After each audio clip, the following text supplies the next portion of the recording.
Los conflictos armados han dejado millones de muertos a lo largo de la historia y otros tantos millones de heridos, tanto militares como sobre todo civiles.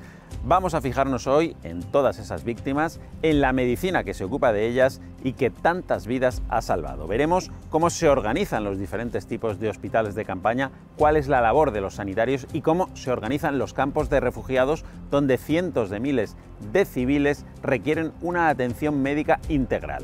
Vamos a escuchar a diferentes invitados, entre ellos a María Jesús Vega, la portavoz de ACNUR en España, la Agencia de Naciones Unidas para los Refugiados, que nos cuenta cosas tan interesantes como esta.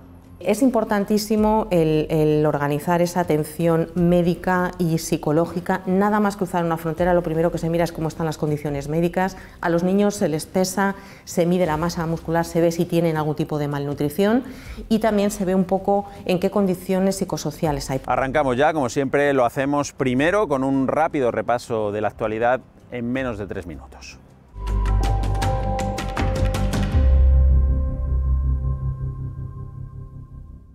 Las subvariantes de Omicron BA4 y BA5 en España están marcando el ascenso de las hospitalizaciones por coronavirus.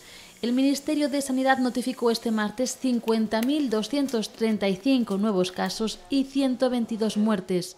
Además, la incidencia acumulada a 14 días ha registrado un aumento de 40 puntos en los mayores de 60 años, situándose en 653 casos por cada 100.000 habitantes. Estas nuevas variantes contarán con una vacuna específica de Moderna a partir del próximo otoño, según le ha comunicado el Ministerio de Sanidad a las comunidades autónomas. Ya está disponible en España un nuevo tratamiento para la esclerosis múltiple, en concreto para pacientes adultos con formas remitentes recurrentes de la enfermedad, las más comunes. Se trata de Zeposia, de la compañía Bristol Myers Squibb, un fármaco oral de una sola toma al día y de alta eficacia para hacer frente a las recaídas y a las lesiones cerebrales características de esta enfermedad. Lo que hacíamos era, íbamos dando tratamientos poco a poco, íbamos subiendo un poco la eficacia. Nos hemos dado cuenta que lo importante es que no se dañe el cerebro desde el principio. Entonces, si damos un tratamiento de alta eficacia y conseguimos preservar el cerebro, el paciente no va a tener ni discapacidad física ni discapacidad cognitiva. En España hay unas 47.000 personas con esclerosis múltiple y este fármaco supone una respuesta a las que hasta ahora han sido necesidades no cubiertas en el manejo de la enfermedad. Los nuevos médicos que se incorporan a la sanidad española son mujeres mayoritariamente en una proporción de 7:3 respecto a los hombres, según datos del Instituto Nacional de Estadística. Esto ha propiciado que las mujeres supongan el 52,8% de todos los profesionales inscritos en los diferentes colegios de médicos de España.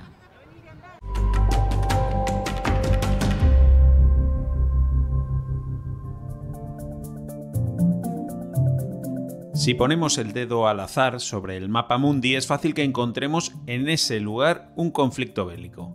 La invasión rusa de Ucrania acapara todos los titulares, pero hay guerras más o menos declaradas en lugares tan dispares como Etiopía, Yemen, Myanmar, Siria, Mali, Níger, Burkina Faso, Somalia, Congo, Mozambique, Afganistán. Esas guerras y enfrentamientos dejan víctimas mortales y heridos, militares muchos de ellos, pero también civiles. Buena parte de esos civiles, heridos física o psíquicamente, huyen de esos conflictos y se convierten en refugiados necesitados de atención médica integral, algo de lo que sabe mucho nuestra invitada, María Jesús Vega, portavoz y responsable de comunicación de ACNUR en España.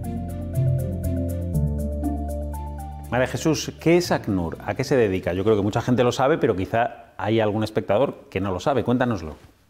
Pues ACNUR es la Agencia de Naciones Unidas para los Refugiados.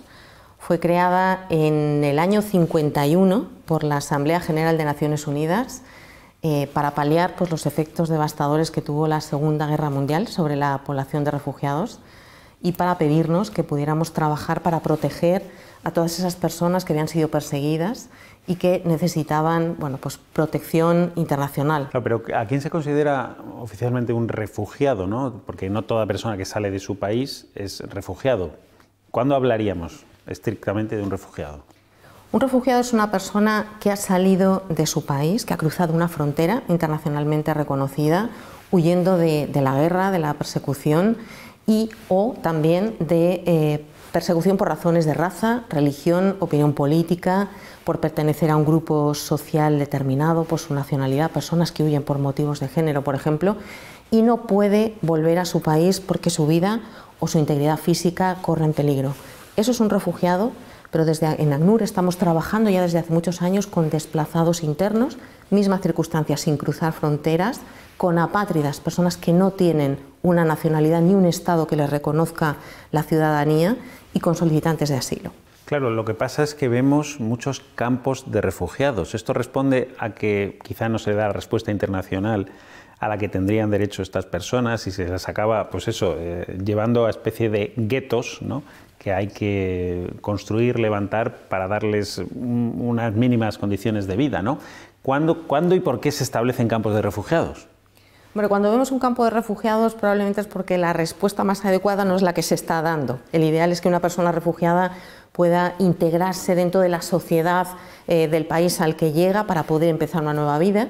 Pero si hay un campo de refugiados es porque había una respuesta de emergencia, porque el gobierno del país al que han llegado no puede gestionar el grupo numeroso de personas, y porque nos está pidiendo ACNUR, que somos la agencia líder en protección a refugiados, que montemos un campo para poder tener a la población controlada, registrada, para poder darle suministros de ayuda humanitaria, mientras las circunstancias que permitan el retorno de esa población o su integración a nivel de integración local en el país se puedan poner en marcha.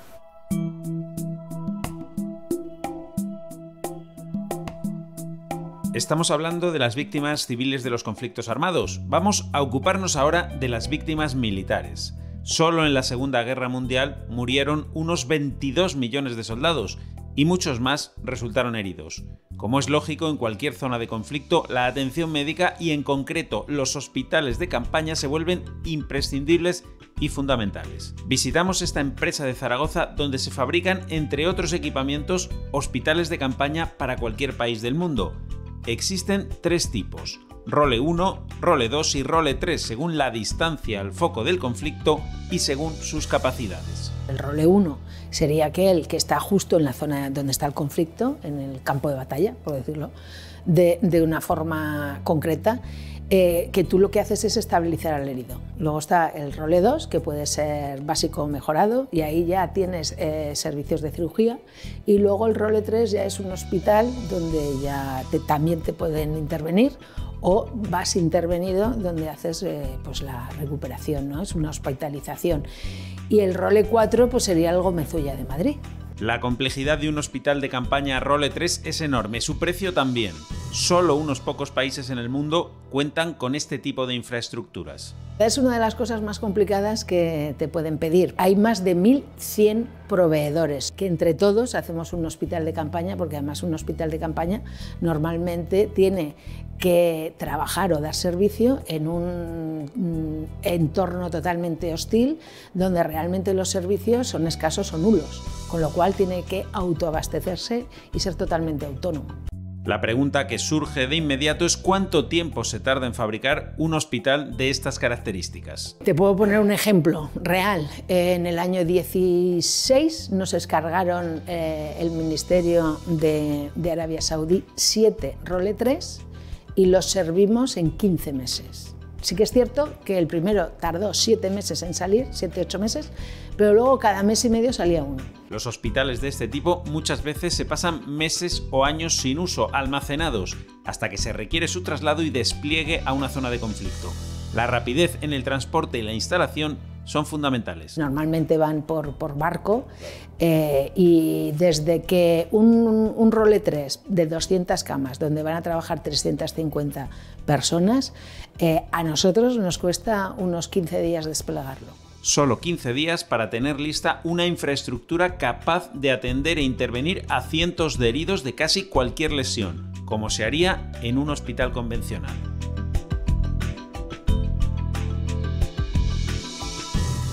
Claro, y cuando ya se establece un campo de refugiados, ¿con qué criterios se establece? Es decir, ¿qué es lo básico que se intenta dotar a esas instalaciones y a esa gente para cubrir sus necesidades? En un campo de refugiados hay que pensar que es como un pueblo, donde tienes que tener de todo. Tienes que tener la zona de mercado, tienes que tener como si fuera el ayuntamiento suele ser ACNUR, trabajamos en coordinación con muchas organizaciones, trabajamos con más de 900 organizaciones a nivel mundial, pero en sectores especializados, cada uno lidera de alguna manera esa área de especialización. Un campo de refugiados tiene que tener cementerio, tiene que tener la zona de escuelas, de hospitales, centros de intercambio cultural con la comunidad de acogida y, por supuesto, espacio para viviendas para las personas que están viviendo en ese campo durante el tiempo que tengan que permanecer allí. Claro, supongo que no serán personas que llegan en excelentes condiciones de salud, muchos de ellos, ¿no? Sino más bien todo lo contrario, ¿no? Desde ese punto de vista, ¿cómo se organiza sanitariamente un campo de refugiados?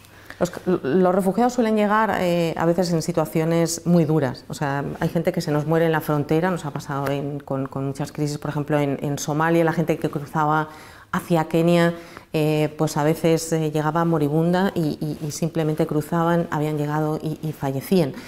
Es importantísimo el organizar esa atención médica y psicológica. Nada más cruzar una frontera, lo primero que se mira es cómo están las condiciones médicas. A los niños se les pesa, se mide la masa muscular, se ve si tienen algún tipo de malnutrición y también se ve un poco en qué condiciones psicosociales hay. Por eso desde ACNUR tenemos equipos de atención psicológica, atención médica, en la que trabajamos con muchas otras entidades que son especialistas además en temas sanitarios. Vienen con una carga brutal, gente que ha visto muerte, destrucción, ha sufrido violaciones de derechos humanos, niños que han sido reclutados forzosamente, niñas violadas, esclavas sexuales, hay de todo.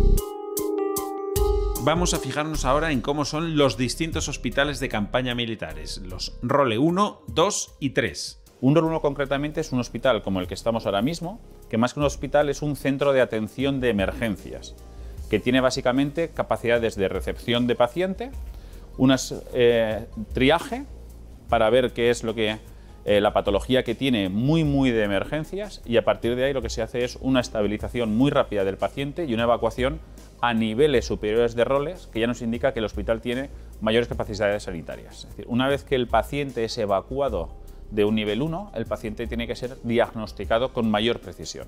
Eso se hace ya en los hospitales niveles 2, donde tienes, además de la parte de admisión, triaje y estabilización, tienes capacidades médicas de detección de enfermedad concreta, tienes primeras pautas de tratamiento de cosas muy generalistas y tienes cierto nivel de hospitalización. Siempre además se entiende que la hospitalización es totalmente provisional, porque lo que se hace después es volverlos a evacuar a su vez a un nivel 3 donde ya reciben la atención especializada. Un 3 tiene lógicamente todo lo que es consultas generales, y una vez que tenemos el cliente estabilizado y tratado que nos ha venido, pasa a consultas generales. Estas consultas generales el médico lo que tiene que determinar es a qué especialización de detección de enfermedad va. Es decir, va al cirujano cardiovascular, va a la sala de traumatología, tiene que ir a la sala de rayos X, a la sala de ecografía. Cuando estamos en niveles 3, ¿qué nos pasa? Que como la infraestructura sanitaria tiene una mayor dotación, la hospitalización ya no es como anteriormente hemos visto, por ejemplo, en un nivel 2. La hospitalización ya se hace en otros sistemas con un mayor grado de confort. A partir de aquí, esto funciona orgánicamente como cualquier hospital. Tienes zonas de pacientes, tienes a modo demostrador diferentes zonas de médicos con sus zonas de vida. Como todos los hospitales, los niveles 3 empezamos ya a zonas muy específicas y zonas principalmente protegidas con ciertos niveles de asepsia. Normalmente son zonas que se denominan de anatomía patológica o similares, en los que tenemos desde los ciclos de esterilización de todo lo que es la parte de equipamiento médico. El equipamiento médico utilizado en intervenciones o en tratamientos de pacientes tiene que ser esterilizado en máquinas muy concretas y del mismo nivel que un hospital civil. Además, como hemos visto anteriormente, las capacidades sanitarias comienzan a plantear mayores dificultades, sobre todo mayores dificultades diagnósticas. Cuando estamos en mayores dificultades diagnósticas tenemos que recurrir, igual que en cualquier tipo de hospitales, a salas de rayos X. Los equipos de rayos X pueden ser de dos tipos en el ámbito principalmente militar, que son rayos X fijos o rayos X portátiles. Una vez que ya tenemos la patología detectada y tenemos que empezar a tratar quizá con cirugía al paciente, Necesitamos el mismo proceso médico que cualquier tipo de hospital. Necesitamos una zona de anestesia y reanimación que puede hacer las veces de UCI. Dentro de los elementos más singulares que conforman un hospital de emergencia, quizá esté la parte de cirugía, la parte de quirófanos. Los quirófanos de emergencia suelen tener diferentes características un poquito quizá especiales a los hospitales fijos. Uno de ellos es el espacio. Un hospital de emergencia siempre tiene o suele tener a partir de 24 metros cuadrados, en este que vemos son 36, y ello te permite que en caso de tener una extrema necesidad, en un único recinto aséptico tú tienes capacidad para dormir al paciente, proceder a la cirugía y quizá despertar al paciente o tratarlo previo a la salida.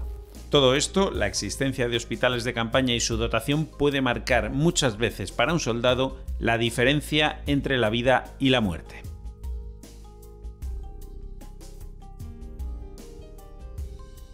O sea que el personal sanitario en un campo de refugiados es fundamental, entiendo, ¿no? La presencia no solo de médicos, enfermeros, también de psicólogos, psiquiatras.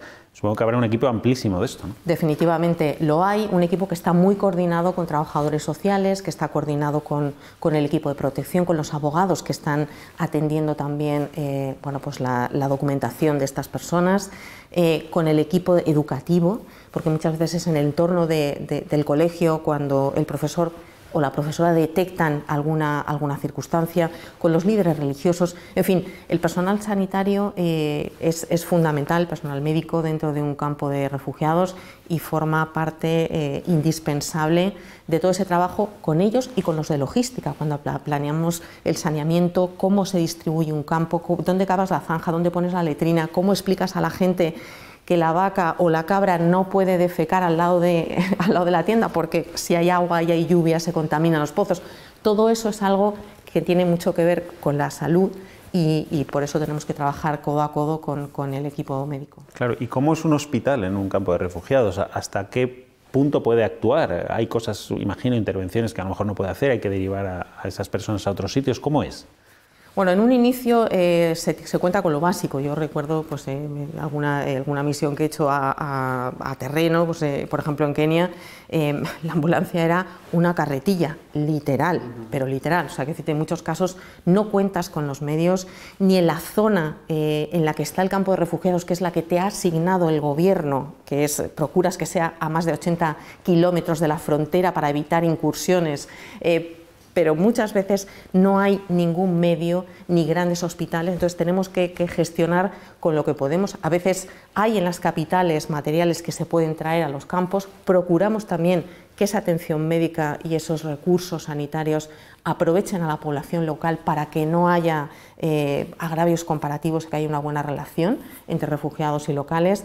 Pero bueno, hay veces que se escasea todo y cuando no hay financiación, pues en fin, es una lástima, pero la gente se te va muriendo y tienes que estar decidiendo a quién salvas cuando tienes el vulnerable del vulnerable o te falta lo más básico, que es antibiótico, ¿no? Claro. Y partiendo efectivamente que todos son personas vulnerables que llegan allí, pero ¿hay algún grupo especialmente vulnerable? No sé si hay más mujeres que hombres, si son los niños los que más pueden preocupar, los ancianos.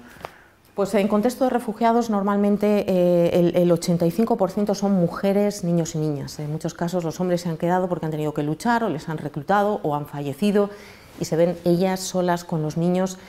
A veces viene gente mayor. La gente mayor son grupos muy vulnerables también, muy descolocados, personas a las que les va a costar mucho un proceso de integración. Hay personas vulnerables también entre gentes de minorías, de grupos minoritarios y enfermos psiquiátricos. A veces hemos encontrado pues niños con hidrocefalia o con bueno, algún tipo de enfermedad que han intentado esconder, incluso síndrome de Down o algo, pues por razones culturales. Gente minusválida, mucha gente que le falta una pierna, un brazo, niños que han jugado con minas antipersona y han llegado y están mancos y hay que montar todo un equipo de ortopedia porque tienes a un montón de personas que no pueden dirigirse ni a la cola de la comida cuando toca ese mes hacer la recogida. En una zona de conflicto armado, el papel de los sanitarios militares es decisivo. El ejército español cuenta con alrededor de 1.500 profesionales, de los que aproximadamente unos 800 son médicos formados por el propio ejército y el resto enfermeros militares que ejercen su labor en las unidades militares, en los hospitales de la defensa y en las misiones internacionales. El médico, digamos, militar como tal es una persona que hizo la carrera de medicina y luego hizo la oposición a sanidad militar, hizo su formación militar en las academias militares y salió ya con su graduación de teniente de la academia como médico militar. Luego, a partir de ahí se puede hacer la especialidad en el hospital militar y hay unos especialistas, otros no, y a partir de ahí pues hacen su recorrido médico. Además, el ejército cuenta con 180 médicos reservistas voluntarios. Son médicos civiles que desarrollan su trabajo en el ámbito civil y que en determinados momentos se activan como militares. Previamente le hace una solicitud, hace unas pruebas físicas, un reconocimiento médico, hace un curso y ya se le nombra reservista voluntario. Y a partir de ahí ya pues, se solicita sus servicios, los periodos que él pueda o ella al año para prestar sus servicios y en ese periodo de tiempo en el que está activado es militar con todas las consecuencias, es militar con su uniforme, su graduación. Es evidente que aunque los conocimientos son los mismos para un médico militar que para un civil, el escenario y las condiciones donde les toca realizar en ocasiones su actividad marcan la diferencia. Es decir, no es lo mismo trabajar en un hospital, un gran hospital de Madrid con todos los recursos, en una situación tranquila, de paz, en la que no hay ningún tipo de estrés de otro tipo de peligro, a estar en un hospital de campaña, en una misión donde están bombardeando pues día sí, día no, donde tienes que salir con un convoy y una ambulancia donde te pueden atacar y se puede explotar una bomba, un IED, o te pueden atacar el enemigo con fuego de fusil, en cuyo caso tienes que hacer lo mismo, pero más rápido y con riesgo vital para ti. En una misión como por ejemplo la de Afganistán, donde participó el ejército español, puede haber heridos de todo tipo, desde lesiones accidentales bastante frecuentes a heridas de guerra. Es una situación de tensión constante, porque no sabes en qué momento te va a llegar un helicóptero con víctimas y normalmente no suele ser una víctima sola. Cuando te llegan 5, 6, 10 víctimas del mismo ataque y eso ya pone al hospital patas arriba durante 8, 10, 12 horas. La organización es fundamental para minimizar los daños y salvar el mayor número de vidas, porque la guerra, los conflictos armados, no se someten a horarios ni a planes estrictos. Cualquier cosa puede suceder en cualquier momento. Casi para terminar, te quería preguntar y dar la oportunidad de que reivindiques lo más necesario. ¿Qué es la queja o cuál es la queja de ACNUR ahora mismo? ¿Qué le pedirías a los gobiernos? Pues financiación. El 95% o casi el 98% de la financiación viene de contribuciones voluntarias. Dependemos cada año de contribuciones de gobiernos, de particulares, de empresas, de socios, para poder llevar a cabo operaciones. El ritmo de incremento de refugiados a nivel mundial es brutal. Llevamos desde la Segunda Guerra Mundial batiendo récord año tras año. Ese ritmo no lo podemos encajar, no tenemos ni capacidad ni trabajadores humanitarios para poder atender todas las necesidades. Necesitamos que todo el mundo sienta que la responsabilidad de proteger es compartida y que tratemos a estas personas como nos gustaría que nos trataran a nosotros y nos viéramos en sus pies.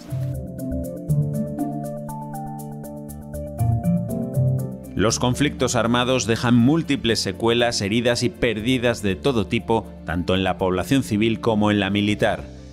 Mientras trabajamos hacia la utopía de acabar con las guerras, tenemos que implementar la medicina para tratar de minimizar al máximo posible todas sus nefastas consecuencias.